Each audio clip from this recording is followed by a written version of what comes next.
2017년 11월 19일 하나님께서 우리에게 주시는 말씀은 마태복음 19장 16절에서 26절입니다. 마태복음 19장 16절에서 26절, 신약 31페이지입니다. 말씀을 봉독에 올리겠습니다. 어떤 사람이 주께 와서 이르되 선생님이여 내가 무슨 선한 일을 하여야 영생을 얻으리이까? 예수께서 이르시되 어찌하여 선한 일을 내게 묻느냐? 선한 이는 오직 한 분이시니라. 네가 생명에 들어가려면 계명을 지키라. 이르되 어느 계명이오니까? 예수께서 이르시되 살인하지 말라, 간음하지 말라, 도둑질하지 말라, 거짓 증언하지 말라, 내 부모를 공경하라, 내 이웃을 네 자신과 같이 사랑하라 하신 것이니라. 그 청년이 이르되 이 모든 것을 내가 지켜 사온즉 아직도 무엇이 부족하니까? 예수께서 이르시되 네가 온전하고 잘진대 가서 네 소유를 팔아 가난한 자들에게 주라. 그리하면 하늘에서 보화가 내게 있으리라. 그리고 와서 나를 따르라 하시니 그 청년이 재물이 많음으로 이 말씀을 듣고 근심하며 가니라. 예수께서 제자들에게 이르시되 내가 진실로 너에게 이르노니 부자는 천국에 들어가기가 어려우니라. 다시 너에게 말하노니 낙타가 바늘귀로 들어가는 것이 부자가 하나님의 나라에 들어가는 것보다 쉬우니라 하시니 제자들이 듣고 몹시 놀라 이르되 그렇다면 누가 구원을 얻을 수 있으리까? 예수께서 그들을 보시며 이르시되 사람으로는 할 수 없으나 하나님으로서는 다 하실 수 있느니라. 아멘. 이솝 우화에 나오는 이야기입니다. 파리 한 마리가 돌아다니가 벌통을 발견하곤 거기 앉아서 단맛에 빠져서 홀짝홀짝 걷다가 퐁당 빠졌습니다. 벗어날 헤엄을 쳤지만 점점점 더 깊이 빠져들었습니다. 그걸 쳐다본 어디서 날아온 불나방 한 마리가 야, 이 천하의 어리석은 놈아, 바보같이 누가 꿀통에 그렇게 쉽게 들어간 놈이 어딨냐고. 근처에서 약간씩 맛을 봐야지. 그렇게 비웃었습니다. 그러나 아직 죽어가기 전에 있던 이 파리가 할 말이 없습니다. 자기가 지금 죽어가고 있으니까. 그리고 해가 졌습니다. 집주인이 촛불을 켰는데 이 불나방이 그 촛불에 화려함에 현혹돼 가지고 그대로 돌진하더니 한 번에 타 죽어버렸습니다. 아직 죽지 않았던 파리가 한마디 하고 죽었다는 거 아닙니까? 아, 지는 나보다 좀 나은 줄 알았는데 한 방에 훅 가네 이랬다는 거죠. 인간 탐욕의 어리석음을 이솝이 비꼬아서 교훈한 우화입니다. 이솝은 정말 옛날 사람이거든요. 그 고대 시대에 이 촌철살인이지 않습니까? 몇 자 되지 않은 문장 가지고 인간의 탐욕을 이렇게 얘기할 수 있다는 건 대단하다는 생각이 들지 않습니까? 오늘 본문에도 그 탐욕이 중요한 문제로 등장합니다. 오늘 본문은 마태, 마가, 누가복음, 공관복음 세 곳에 모두 나옵니다. 그런 내용이 약간씩 다르고 등장인물에 대한 묘사가 조금씩 달라서 좀 종합적으로 정리할 필요가 있습니다. 그 삼복음서에 근거하면 그는 좋은 가문에서 태어나서 훌륭한 교육을 받았던 젊은이였습니다. 젊은 나이에 높은 관리가 되어서 돈을 많이 벌어모았던 굉장한 부자였습니다. 그런 그가 예수를 찾아온 이유는 세상에서 젊은 나이에 온갖 부귀영화를 다 누렸지만 영생에 대한 확신은 아직 갖지 못했기 때문이었습니다. 그래서 본문에 보면 이 부자 청년 관리는 예수님께 세 가지 질문을 던졌고 그 세 가지 질문에 대해서 예수님께서 세 가지 명령을 주신 것이 본문의 줄거리입니다. 그 질문과 그 대답이 현대를 살아가는 우리에게도 굉장히 중요하기 때문에 우리 좀 눈여겨볼 필요가 있습니다. 특히 여러분 중에 오늘 예배에 나오시면서 정말 헛다란 심정으로 요즘 살아도 사는 것 같지도 않고 하나님의 은혜도 없고 그래서 정말 헛다라고 답답한 심령으로 주님 내가 어떻게 하면 영생을 얻을 수 있겠습니까? 그 묻고 싶어서 주님께 나온 분이 있다면 그 답답한 심령에 그 심령이 좀 뻥 뚫리는 하나님 위로와 은혜가 있기를 축원합니다. 오늘 첫 번째 부자 청년 관리의 질문은 내가 무슨 선한 일을 해야 영생을 얻겠습니까? 는 것입니다. 여기 사용된 영생이란 달리 표현하면 천국 가는 것, 구원받는 것 뭐 같은 의미일 겁니다. 부자 청년의 치명적인 과오를 일깨워주는 말이 영생이기도 합니다. 왜냐하면 이 청년의 이 질문의 의도가 뭐냐면 자기 생각엔 선행을 많이 쌓으면 영생 갈 수 있다는 이 바리새인들의 가르침을 철저히 따르고 있었기 때문에 그렇습니다. 예수님 가르침에 하면 영생을 얻는 길은, 구원 얻는 길은 율법의 규칙을 준수하는 것, 어떤 두잉에 있는 것이 아니라 하나님을 믿음으로 받아들이고 순종의 마음을 가진 겸손한 존재가 되는, 그 빙이 되는 데 있기 때문에 그렇습니다. 왜 그러냐면 인간은 결코 누구도 선을 행할 수가 없기 때문에 그렇죠. 그는 풍족한 재물과 안정적 사회적 지위를 누리며 율법을 문자적으로 충실히 지켰는지 모르지만 예수님이 가르쳐 주시고자 하셨던 율법의 근본적인 정신을 깨달아서 실천하는 데는 실패했던 어리석은 사람이었습니다. 그 이유는 탐욕 때문이었습니다. 예수님께서 이 젊은 청년 관리의 질문에 대답을 첫 번째 하셨는데 두 가지로 하셨습니다. 첫째는 어째서 네가 선한 일을 묻느냐? 선한 일은 오직 하나님 한 분뿐이시다. 선한 일에 대한 예수님 개념이 당시 유대인들과 엄청 달랐다는 거죠. 완전히 달란 거죠. 오직 하나님만이 선하신 분임에도 불구하고 인간들은 상대적인 선행을 비교해가지고 그래 내가 네보다 낫다는 거야. 너처럼 예수도 제대로 안 믿고 봉사도 제대로 안 하고 11조도 안 하는 너 같은 인간보다는 그래도 내가 낫다는 거예요. 그렇게 상대적인 우월감에 젖어가지고 나는 그래도 대단한 믿음의 사람이다 라는 헛된 우월감을, 그게 헛된 시도에 세기를 박는 질문이 하나님만이 선한 분이시다 그렇게 말한 거예요. 인간의 상대적인 선행으로는 결코 인간의 선을 행할 수도 없을 뿐 아니라 구원 얻을 수 없음을 하나님이 분명히 하신 것입니다. 이런 신앙인들이 굉장히 자주 빠지고 또 독선에 빠지는 이유 하나가 바로 여기 있어요. 상대적 선이에요. 그래도 내가 네보다 낫다는 거예요. 여러분, 오늘 주님이 이 부자 청년에게 첫 번째 말씀하셨던 거 오늘 우리에게도 들려주는 말씀 아니겠습니까? 하나님 한 분 외에는 선한 분이 없어요. 그러니까 절대로 나는 그래도 너보다는 선한 사람이다 착각에 빠지는 실수를 범하지 않기를 바랍니다. 오늘 예수님 말씀에 따르면 그 어떤 사람도 선을 행해서 하나님 나라에 스스로 들어갈 수는 없다. 따라서 인간은 그 누구도 선하다고 말할 수 없음을 선언하신 것입니다. 그러니까 선을 행함으로써 구원 얻으려는 이 원단 계획을 가졌던 이 관원의 잘못된 구원가는 이 예수님 말씀 한마디에 그냥 벽에 부딪혔고 사실은 그의 인생의 기초 전체가 무너지게 된 거죠. 이 사람만이 아니라 우리도 그런 실수를 저지르지만 성경에 등장하는 사도 바울도 똑같은 사람이었습니다. 이 부자 청년처럼 아주 왜곡된 구원관을 갖고 있었습니다. 젊은 바울은 자신의 누구보다도 구원 얻을 수 있는 자격을 가진 선한 사람이라는 자부심이 대단했습니다. 오죽했으면 사람 죽이는 일이도 나와 같이 예수 믿지 않는, 나와 같이 신앙을 갖지 않는 사람 죽여도 된다는 그런 생각했겠어요. 그랬던 그가 예수를 만나고 나서 어떻게 고백했는지 아십니까? 의인은 없나니 하나도 없고 모두 치우쳐 죄를 향하는 악한 존재라고 고백했습니다. 단지 믿음으로 의인이 된 죄인이 있을 뿐이구나, 그걸 깨닫고 아시다시피 수많은 성경을 썼습니다. 거기에 덧붙여 예수님이 명령하기를 네가 생명에 들어가려면 계명을 지키라 그랬습니다. 생명에 들어간다는 말은 다른 말로 하면 영생 얻는다는 것 또는 구원 얻는 것과 천국 간다는 말과 같은 거죠. 예수님의 이 말씀은 공적을 쌓아서 행위로 구원 얻으려는 것이 결코 아닙니다. 구원은 믿음을 통해서 얻는 하나님 선물이기 때문에 그렇죠. 그러나 지금 이 관리는 진정한 그 의미를 모르고 있는 것입니다. 이 계명을 지키라는 말을 좀 더 단순하게 표현하면 예수님 가르침이 하면 사랑하라는 거죠. 구체적인 사랑의 실천이 곧 계명을 지키는 것이다. 예수님 보시기에 이 청년은 이웃에 대한 사랑이 없었던 사람입니다. 청년의 두 번째 질문이 주어집니다. 계명을 지키라 그러니까 어떤 계명입니까? 부자 청년은 자기가 그동안 모든 계명을 지켜왔는데 아직도 자기가 모르는 계명이 있다는 사실에 깜짝 놀랐습니다.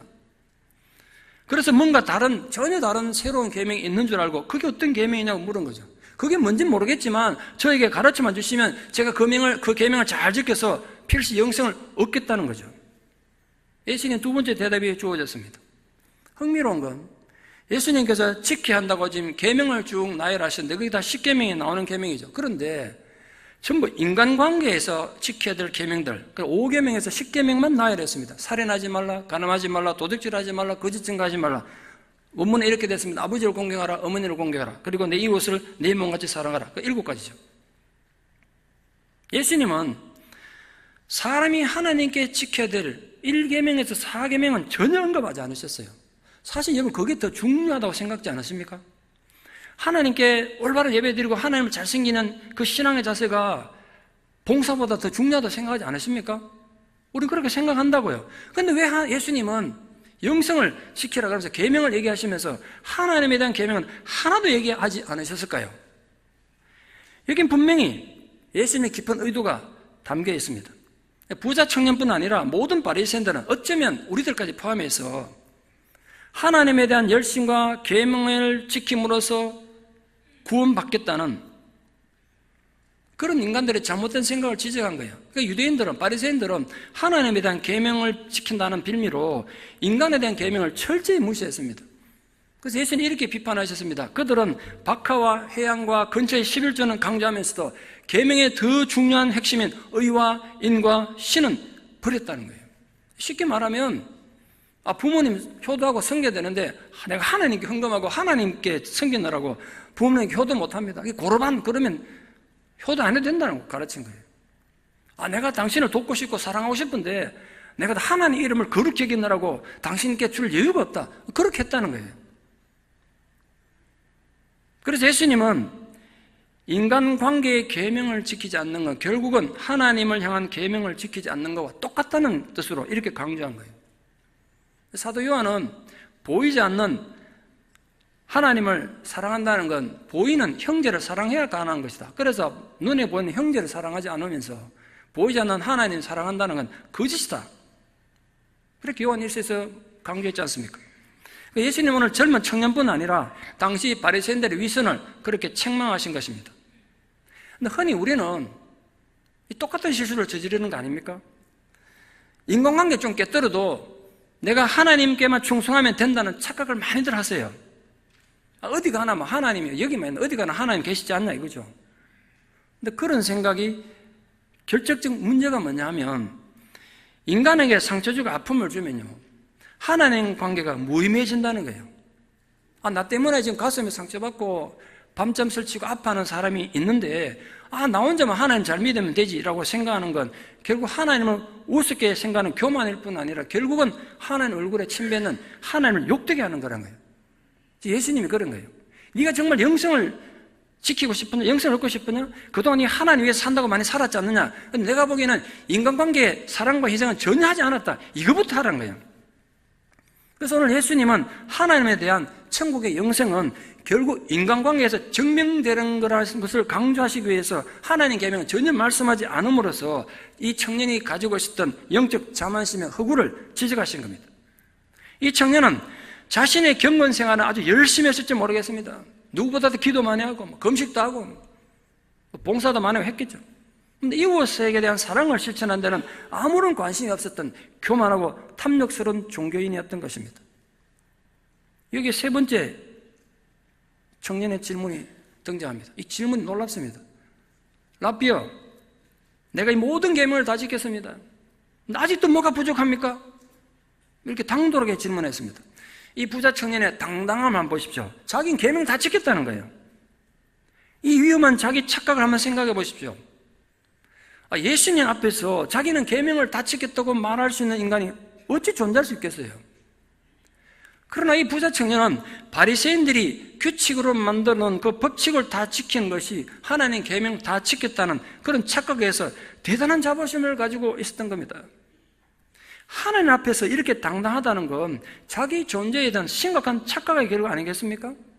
그 다음 순간 예수님께서 던진 작은 선택 앞에서 예수님의 말 한마디에서 자기 삶의 기초가 송두리째 흔들릴 이 얄팍한 인간이 이렇게 당당할 수 있다니 참 어리석지 않습니까? 하나님 앞에서 자기의 부족을 모르는 사람처럼 미련하고 어리석은 사람 없습니다. 오늘 우리도 예수님께 나와서 예수님 내가 이만하면 됐지 않습니까? 아직도 내가 부족한 거 있습니까? 만약 그렇게 항의한다면 주님 뭐라고 대답하실까요? 우리는 본질적으로 어떻게 신앙생활하고 계십니까? 나의 부족함을 느끼며 최선을 다해서 충성하려고 노력합니까? 아니면 내 이만하면 됐지, 나처럼 예수 믿어라, 그렇게 입으로만 믿는 형식적 그리스도인입니까? 우리 가운데 어느 누구도 주님 앞에 완벽한 자는 없습니다. 우리는 주의 말씀에 순종하고 충성함으로써 온전케 되려고 노력하고 힘쓰므로써 세상의 것으로 근심하기보다는 하늘의 것에 더 소망을 둠으로써 참된 하나님 백성이 되도록 노력해야 되지 않겠습니까? 그래서 우리 모두가 늘 하나님 앞에서 자신의 부족을 깨닫는 겸손한 성도가 되기를 정말 축원합니다. 근데 이 당돌하게 모든 계명을 지켰는데 내가 뭐 부족한 게 있느냐라고 묻는 부자 청년에게 예수님께서 세 번째 대답은 세 가지 명령으로 주어졌습니다. 첫째, 네가 정말 온전하고자 한다면 너의 가진 모든 소유를 팔아라. 둘째, 그것을 가난한 자들에게 줘라. 그러면 너에게 보호가 있을 것이다. 세 번째, 그리고 나를 따르라 그랬습니다. 주님은 이 청년의 약점을 너무나 잘 아셨습니다. 예수님은 그의 당당함이 얼마나 허구인지를 깨닫게 하기 위해서 젊은 부자가 미처 생각하지 못했던, 아니면 일생 동안 한 번도 생각해 보지 못했던 치명적인 문제를 제기하신 거예요. 이 부자 청년은 문자적으로 계명을 지켜서 누구보다 경건한 삶을 사는 것처럼 보였습니다. 아마 주변 사람들에게서 대단히 인정받았을지 몰라요. 야, 대단한 사람이다. 믿음이 대단하다.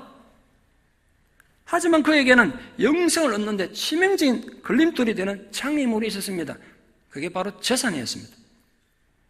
예수님이 온전히 계명을 지키기 위해서는 소유를 다 팔아 가난한 자들에게 주라고 말씀하신 것은 자신은 계명을 다 지켰다고 영적 자만심에 가득 찬 이 청년이 자신의 영적 상태를 근본적으로 되돌아보게 하신 것입니다. 예수님 가르침에 하면 하나님 나라는 또는 영생은 우리와 하나님과의 수직적 관계인 동시에 다른 인간관계의 수평적 관계에서 이루어지는 거예요. 자신이 계명을 다 지켰다는 이 자부심이 대단한 이 젊은 부자가 이전에 자선 행위를 그럼 안 했을까요? 뭐 어디까지나 상상 얘기입니다. 성경이 없으니까. 그러나 제가 이 사람이 계명을 다 지켰습니다 이렇게 자신 있게 말하는 걸로 유추해서 봐서 아마 남들을 구제하는 자선 행위 많이 했을 것 같아요. 많이 남들을 도왔을 거예요. 자신의 재산에 아무런 영향을 주지 않는 선에서 남들을 도왔을 것 같아요. 부자인 자기 입장에서 그 정도 돈이야 있어도 그만 없어도 그만이었으니까 그 정도 자선이면 충분하다고 생각했을 거예요. 왜? 남들은 그것도 안 하니까. 그래서 나는 이 정도 하지 않는 거예요. 어쩌면 그의 그런 자선 행위가 스스로도 나만큼 하는 사람 어딨냐, 이 동네에서 나만큼 하는 사람 어딨냐, 이 대단한 자부심을 가지게 했을지도 모르겠습니다. 그러나 예수님 보기에는 그는 결코 천국의 영생을 얻을 수 있는 수준이 아니라고 진단한 거예요. 물론 지금 예수님은 뭐 도덕적으로 완전하라든지 죄가 하나도 없는 무지한 자가 되라는 말씀하신 건 절대로 아닙니다. 영적인 의미의 온전을 말씀하신 것입니다. 그 영적인 온전이란 처절하게 자신의 무능과 부족을 통감하는 자기 부인과 철저한 순종을 통해서 이루어지는 것입니다. 이 부자 청년은 단지 이론적인 종교적인 열심과 교만한 우월의식에 젖은 형식적인 믿음만 있었을 뿐 주님이 명령하신 자기 부정에는 아무 관계가 없었어요. 관심이 없었어요. 자기 부정. 그는 그의 열심을 통해서 하나님의 의를 이룬 것이 아니라 평생 자기 의를 세우고 자기 의를 이루었던 것입니다. 예수님 분명히 본 거예요.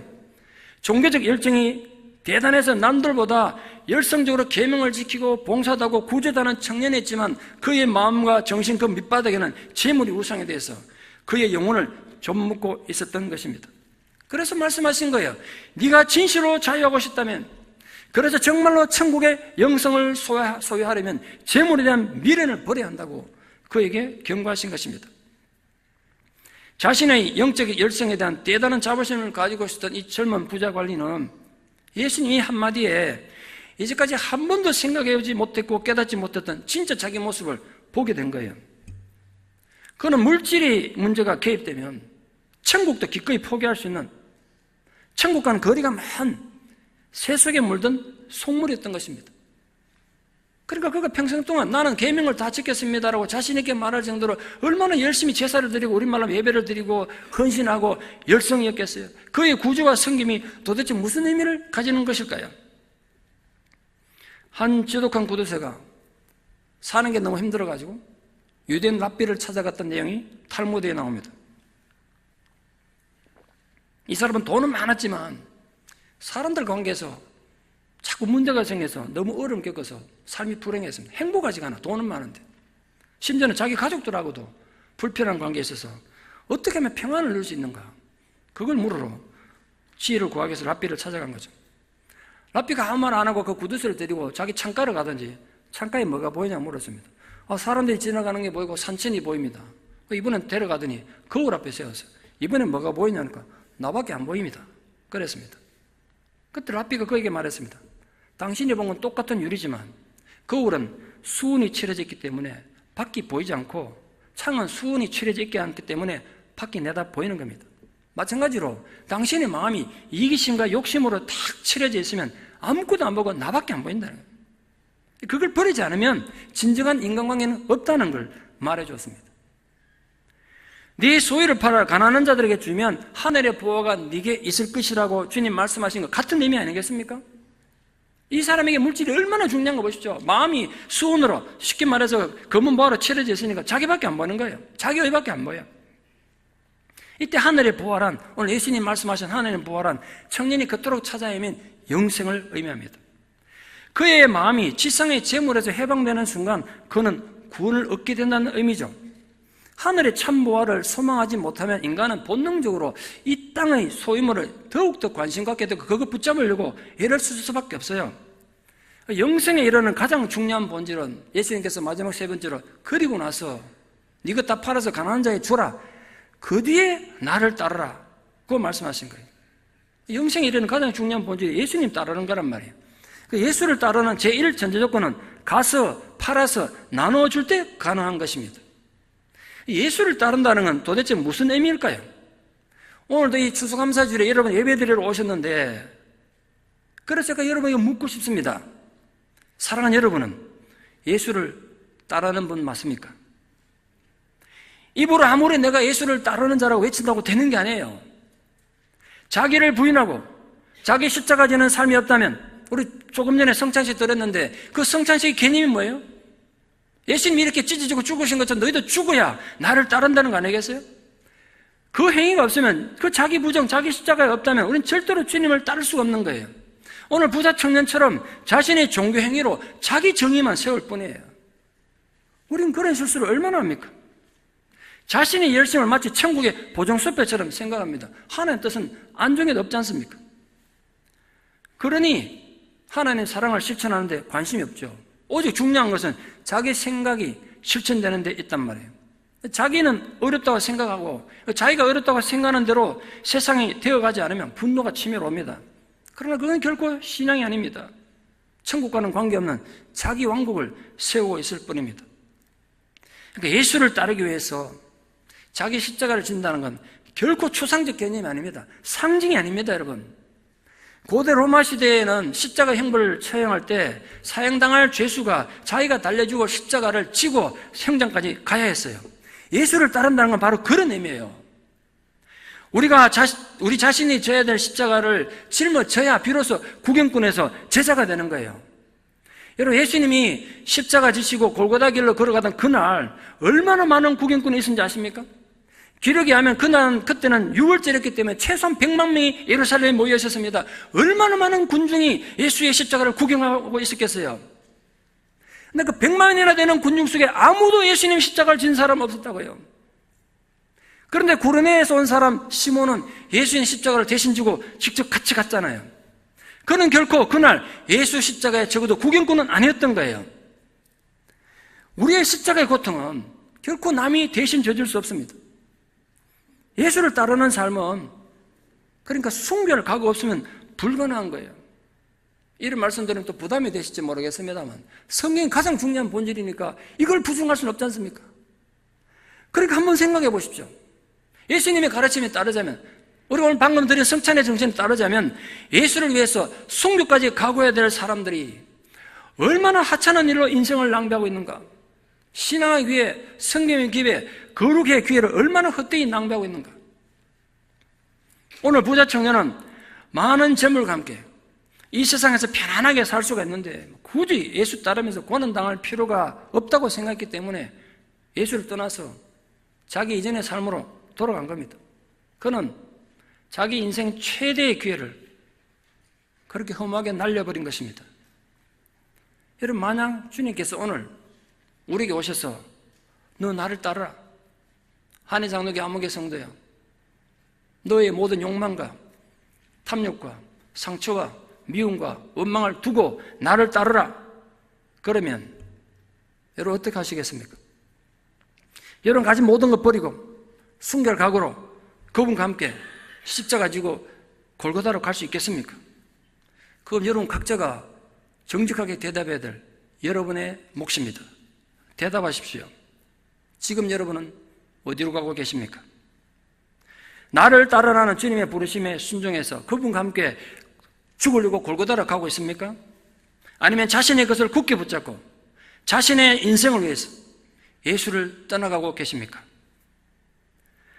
부자 청년은 모든 계명을 다 지켰다고 의기양양하게 영생을 얻을 방법이나 가르쳐달라고 했었습니다. 하지만 예수님께서 정작 영생 얻는 방법을 가르쳐주자 기뻐하기보다는 비통했습니다. 이유는 청년이 재물이 많았기 때문에 포기하기가 쉽지 않았다는 거예요. 그래서 근심하며 돌아갔다고 되어 있습니다. 오늘 근심한다는 말의 뜻은 마음이 정말 아프고 슬플 때 쓰는 단어입니다. 그가 얼마나 세상의 재물에 집착하고 있었는지 극명하게 보여주는 거죠. 얼마나 집착했으면 예수님께서 영생 얻는 방법 줬는데 그게 기쁨으로 온 게 아니라 너무너무 마음이 괴로움으로 왔다는 거예요. 며칠 전 신문에 보도된 내용입니다. 저도 이 보도 보고 깜짝 놀랐는데요. 11월 13일자 신문이니까 아마 보신 분 많을 겁니다. 사람들이 돈 걱정, 돈 문제에 욕심을 가지는 것 때문에 심근경색이 일반인보다 걸릴 위험이 13배가 높고 삶의 스트레스 받을 확률이 6배나 높다고 의학 매체인 메디컬 뉴스 투데이 연구 결과가 발표된 겁니다. 그래서 미국 심리학회 조사에 따르면 2007년 이래 줄곧 돈 걱정이 미국인의 가장 큰 스트레스 요인이 됐다는 거예요.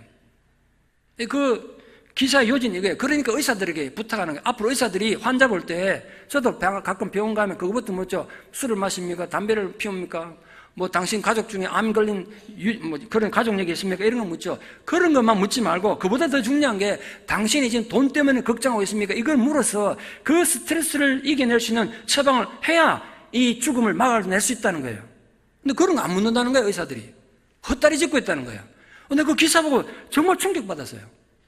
여러분, 사는 거 힘드시더라도 돈 때문에 너무 스트레스 받지 마세요. 심근경색이 13배나 높아진대요. 어느 날 갑자기 심장이 멎어버린대요. 그럼 무슨 소용이 있습니까? 내 돈. 그러니까 우리 결코 부자 청년 함부로 비판할 수는 없죠. 우리 다 그래요. 걱정하고 염려하면 살지 않습니까? 우리도 거기서 자유롭지 못하기 때문에. 오늘 부자 청년은 율법의 모든 계명을 지켰다고 자부심이 대단했지만 가장 중요한 율법의 정신인 이웃 사랑을 실천하라는 말씀을 거부함으로써 스스로 영생의 길을 포기한 것입니다. 두 손으로 세상 재물을 움켜잡은 채 입으로만 하나님 사랑한다고 말하는 건 거짓입니다. 하나님과 세상의 재물을 겸하여 섬기는 건 위선이기 때문에 모든 계명을 다 지켰다고 스스로 자부심이 대단했던 이 부자 청년은 자신의 경건이 얼마나 허무하고 헛된 것인지 온몸으로 드러낸 거죠. 여러분, 오해는 하지 마시죠. 재산이 많은 거, 부자 됐다는 게 결코 죄가 될 수는 없습니다. 돈이 악한 것도 아닙니다. 그러나 그 돈이 나로 하여금 예수님 제자가 되지 못하게 막고 천국을 포기하게 한다면 그건 분명히 정죄받아 마땅한 거 아니겠습니까? 여러분, 무엇이 이 부자 청년으로 하여금 예수님으로부터 멀어지고 예수님을 떠나가게 했을까요? 무엇이 여러분을 하여금 예수 그리스도로부터 멀어지게 하고 있습니까? 예전에 그렇게 뜨거웠고 순수했던 신앙을 잃어버리겠습니까? 이기심입니까? 개인의 어리석음입니까?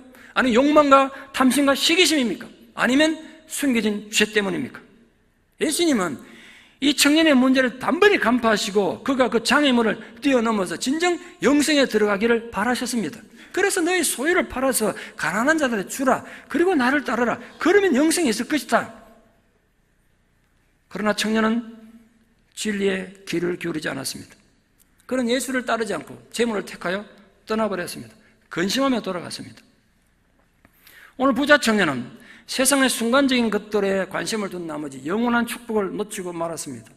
사랑하는 여러분들은 어디에 최고의 가치를 두고 살아오셨습니까? 그리고 지금 현재 여러분의 최고의 가치는 무엇입니까? 부디 예수 그리스도가 여러분의 최고의 가치가 되기를 바랍니다. 천국의 영생을 싫어하는 사람 어디 있겠습니까? 하나님 축복 싫어하는 사람 어디 있겠어요? 그렇다면 오늘 어리석은 부자 청년처럼 썩어질 순간의 것을 위해서 영원한 가치를 잃어버리는 실수를 부디 하지 않기를 바랍니다. 그런 인간을 바라보는 예수님 마음이 어땠을까요? 지금은 쓸쓸하게 풀이 죽어서 나는 영생을 얻지 못하는가? 축 처진 어깨를 갖고 돌아가는 그 부자 청년을 바라보는 예수님 마음이 어땠을까요? 뭐 성경에는 없습니다만 저 그때 장면을 상상해 보다가 문득 정말 평생에 한 번도 생각해 보지 못했던 새로운 사실을 깨달았습니다. 뭐 이게 진리는 아니니까 그냥 깨달음인데 이런 생각이 들었어요. 그렇구나. 예수님이 십자가에 달려 돌아가신 게 아니구나. 예수님이 십자가에 달린 건 하나의 그냥 행위일 뿐이고 예수님은 심장이 터져 돌아가셨구나. 십자가에 달려서 내려다 보니까 그 어리석은 인간들, 그 돌아가면 이제 죽는데 예수님께서 쓸쓸히 돌아가는 거 부자 청년 뒷모습 보고 잘됐다, 꼴 좋다 이렇게 생각하셨겠습니까?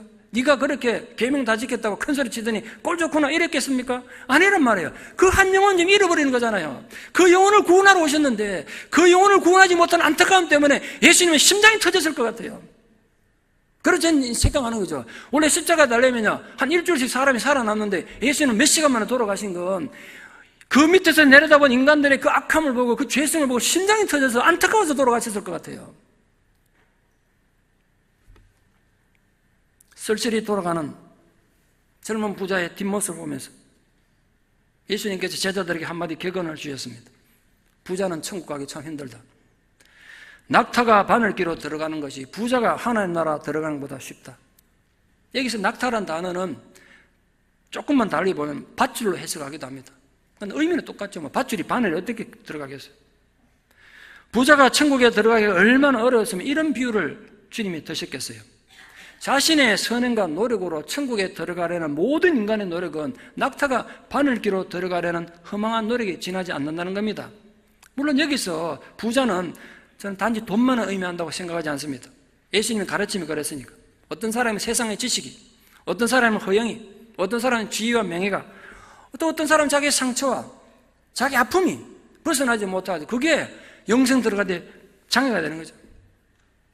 육중한 몸무게의 낙타가 부자를 상징하고 눈으로 볼 수 있는 가장 작은 통로인, 적어도 유대인들에게 말이죠. 가장 작은 통로인 바늘구멍은 하늘나라를 가는 영적 통로인 좁은 문을 상징하는 거 아니겠습니까?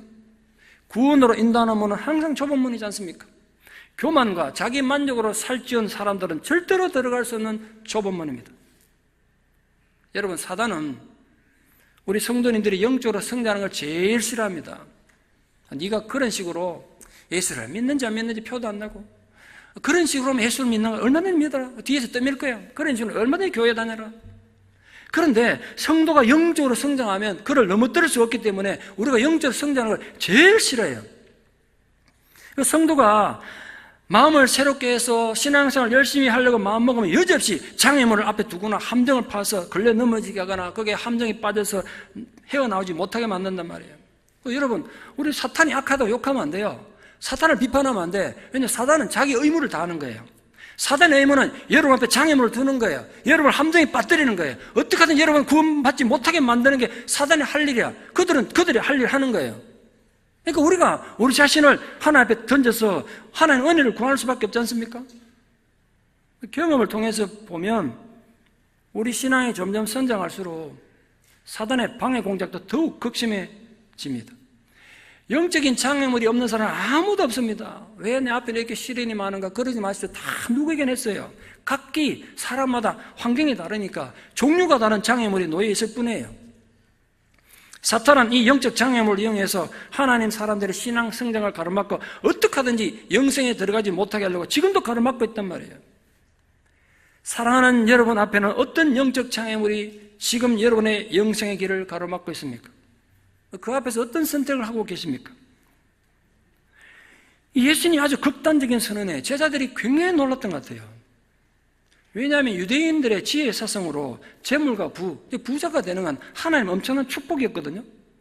그래서 제자들이 예수님의 낙타 비유를 듣고는 뒤통수 맞은 것처럼 충격받은 거예요. 분명히 하나님께 복받은 자로 사회적으로 인정받은 저 부자가 저렇게 대단한 사람이 천국에 들어갈 수 없다면 도대체 누가 구원받을 수 있는가? 모든 계명을 다 지킨 누가 봐도 믿음이 좋고 경건하고 많은 사역도 하는 부자 청년 같은 사람 천국 들어가지 못한다면 주님 도대체 누가 천국 들어갈 수 있단 말입니까?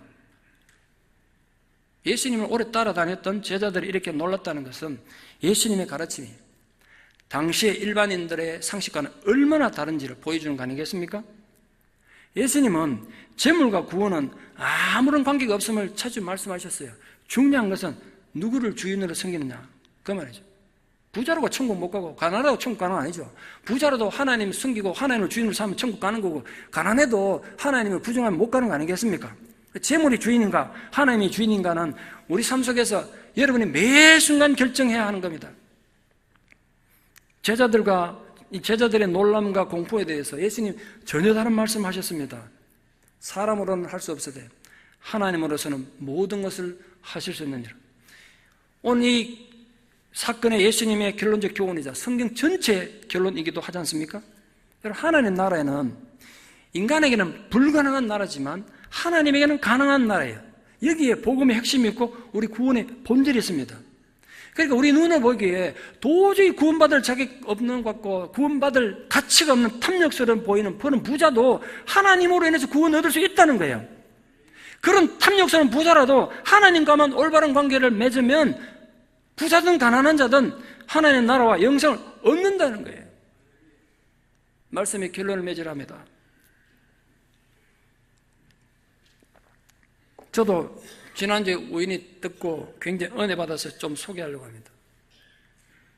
선교사가 되기 위해서 자기 모든 삶을 팽개치고 공항으로 가던 젊은 여자 선교사님이 계셨습니다. 이제 공항 가서 비행기 타고 선교지 가면 선교생활 하는 거예요. 근데 공항 가는 길에서 교통사고가 나서 하반신 마비가 됐습니다. 젊은 여자가 평생 이제 못 걷는 거예요. 여러분 같으면 어떤 생각이 드시겠습니까? 이 여자분 지금 놀러 가는 거 아닙니다. 해외여행 가려고 지금 비행장 가던 거 아니에요. 뭐 자기 유학하러 간 게 아니에요. 자기가 예수님을 위해서 하나님 나라를 위해서 선교사 되기 위해서 가는데 교통사고 나서 척추가 끊어져가지고 하반신 마비가 돼서 하나님 이럴 수가 있습니까? 원망 나오지 않겠습니까? 내가 지금 내 놀러 가려고 그랬습니까? 내 부귀 영화를 위해 갔습니까? 당신이 영광을 위해서 내 모든 삶 던져서 선교사 되려고 가는데 어떻게 이럴 수가 있습니까? 얼마나 원망했겠어요. 하나님은 묵묵부답이었습니다. 낙심과 좌절의 세월을 지나던 그는 이렇게 살 수 없다. 뭐 어떻게 살아야 되니까 작은 사업을 시작했습니다. LA에서. 근데 이 사업이 점점 번창해가지고 엄청난 돈을 벌게 됐습니다. 지금 그분은 최소한 30명 이상, 30개국 이상의 선교사를 후원하고 있습니다. 그제서 이분이 깨달은 거예요. 만약 이분이 혼자 선교지 갔으면 그 하나님 사과의 사역이 얼마나 선교 사역을 초라하다고 표현할 수 없지만 얼마나 제한되어 있었겠어요. 아무리 자기가 뛰어난 선교사를 한들. 그런데 이제 자기가 불구돼가지고 하나님 주신 사업을 통해서 물질을 가지고 부자가 되고 나니까 30개국에 수많은 선교사를 돕는 자가 된 걸 보고 역시 하나님이구나 이 간증을 하시더라니까. 인간의 힘으로는 불가능한 일 아니겠습니까? 그러나 하나님으로서는 전혀 다른 계획을 갖고 계시고 하나님은 그것을 이루신 것입니다. 오늘 본문의 부자 청년의 고민은 우리 모두의 고민 아니겠습니까? 누가 거기서 자유롭겠어요? 현대의 이기적인 소욕이 우리 성도인들 가슴팍까지 깊이 파고들어서 주님을 따르는데 장애가 혹시 되고 있지는 않습니까?